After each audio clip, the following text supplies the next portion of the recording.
Hi, it's me. Today I'm checking out a brand new lens from Sigma, their 50mm f1.2 DG-DN Art for L-mount and Sony E-mount cameras. It's a full frame lens which will cost £1,300 here in the UK. That's a lot of money of course, but if you want that magical f1.2 then this lens is actually priced very competitively. I'd like to thank Sigma UK for loaning me this lens for a week for testing, although as usual this is a totally independent review. And if you do splash out for this thing on your Sony or L-mount camera, one thing is for sure, you'll get a load of use out of it. 50mm is a very versatile focal length, giving you a nice little emphasis on your subject, while still being just about wide enough to capture a bit of the bigger picture.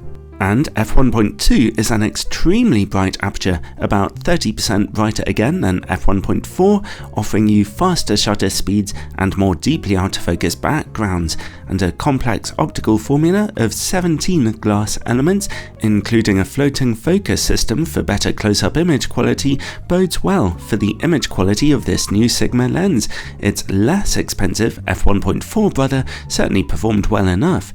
Well, let's take a look at this 50mm lens's build quality first. Although it's more compact than other 50mm f1.2 lenses, it's still a little on the big side, although its body feels gorgeous, very solid, smooth and tightly assembled, a mixture of metal and heavy-duty plastic. It weighs 745 grams, just over 1.5 pounds, so it's also a little on the weighty side. The lens is advertised as being quite well weather sealed, and it does indeed have a slight weather sealing gasket on the rear mount. There are a lot of control points on the lens also, which is always handy. It saves you having to fiddle around changing things in the camera's options menu. First comes the aperture ring, which can be set to click nice and confidently every third of an f-stop, or it can be set to turn smoothly, which yields some lovely smooth aperture changes when video making. It can also be locked in or out of automatic mode, which is a feature I often find really useful. We also get a manual focus switch and a focus hold button on the side. Then comes a very large rubberized manual focus ring, which turns very smoothly and just a little heavily.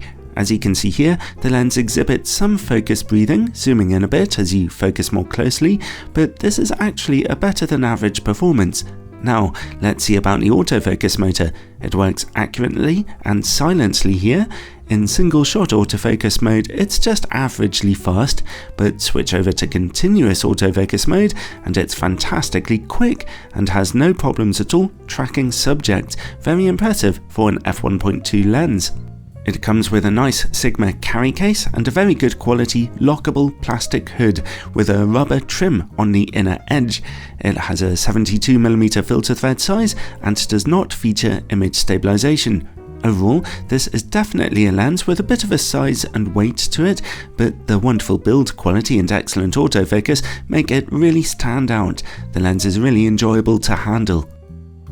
Okay, let's take a look at image quality. We'll start by testing it on a full frame camera, my 42MP Sony a7R III. In-camera corrections are turned on for this test. In the middle of the image, right away at f1.2, we see absolute razor sharpness and excellent contrast.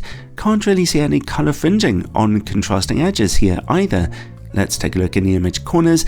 They look fantastically sharp also, with great contrast, although we are also seeing a little darkness, even with those in-camera corrections. Stop down to f2 for more brightness and excellent contrast again in those corners. The lens stays this sharp down to f11, where a touch of softness is emerging due to diffraction, and f16 looks a little softer again. Overall though, it's a brilliant performance here on full frame. 50mm lenses really don't come much sharper than this. Well, let's see how the lens performs on a 24MP APS-C camera now. At f1.2, image quality in the middle is very good, but we do see just a touch of ghosting on contrasting edges. The corner image quality is a little softer again. Stop down just to f1.4 though, and the corners look the same, but the middle of the image now looks almost perfect. At f2, the middle is razor sharp, and the corners also pick up more sharpness and contrast, and stop down to f2.8 for them finally to look perfect. the lens stays this sharp down to f8. f11 and f16 see softness creeping in due to diffraction. So that's a very good performance on APS-C too, although you need to stop down to f2 for the punchiest looking images. Okay, let's turn off in-camera corrections now and see about vignetting and distortion. Without corrections, the lens projects a little pincushion distortion, but it's mostly confined to the edges. At f1.2, vignetting is very strong though. Here's f1.4, f2 and f2.8, where those corners properly brighten up, so you'll definitely want to use at least corner shading compensation with this lens.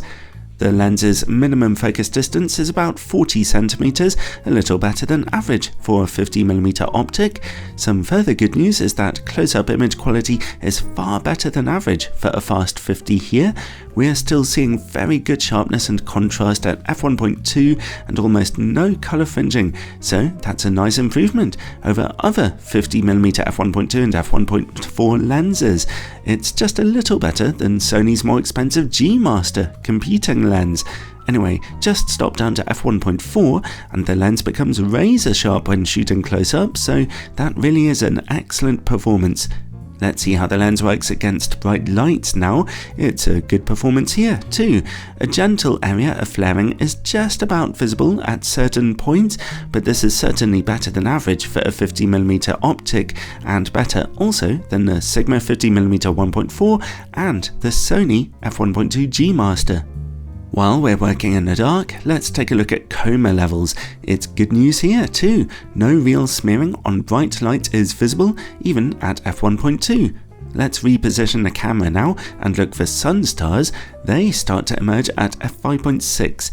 Here they are at f8 and f11, and at f16 they get really quite strong, so that's a nice little bonus also. Next, let's look at the quality of this lens's bokeh.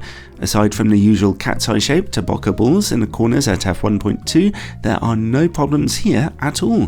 Bokeh looks consistently lovely and smooth without any apparent problems. And finally, related to bokeh, let's see about longitudinal chromatic aberration. At f1.2, it's visible here on bokeh highlights, but again, slightly lower than average. Here's f1.4. At f2, it's still there, but at f2.8, it's virtually gone. Overall, well, if Sigma's intention had been to annoy Sony by releasing a lens to compete with their own 50mm f1.2 G Master while being just as high quality, if not better, but way less expensive, then mission accomplished, because this is actually one of the best performing 50mm lenses I have ever encountered, offering incredibly good image quality even at f1.2, with no real optical problems at all, apart from some rather heavy vignetting. If I had to choose between this and the Sigma DG-DN 1.4, then I'd probably go for the 1.4 simply because, to my mind, it represents better value for money. After all, f1.2 is only about 30% brighter than f1.4, it's not a big difference, but that's not to say this f1.2 lens is bad value in any way.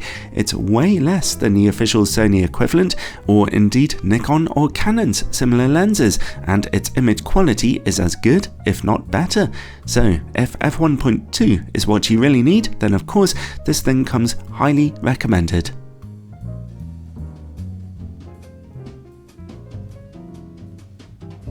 Have you ever thought to yourself, boy, Chris just doesn't create enough content for me? Or ever wondered if you can support this channel in the work that I do? Or even thought both of those things? Well, the answer is in the description down below in the form of my Patreon page, where channel supporters can get all kinds of exclusive bonus content, as well as a warm, fuzzy feeling inside for helping to keep things trucking on in my lens testing laboratory here. Thanks to all my current supporters for your help, and ciao for now.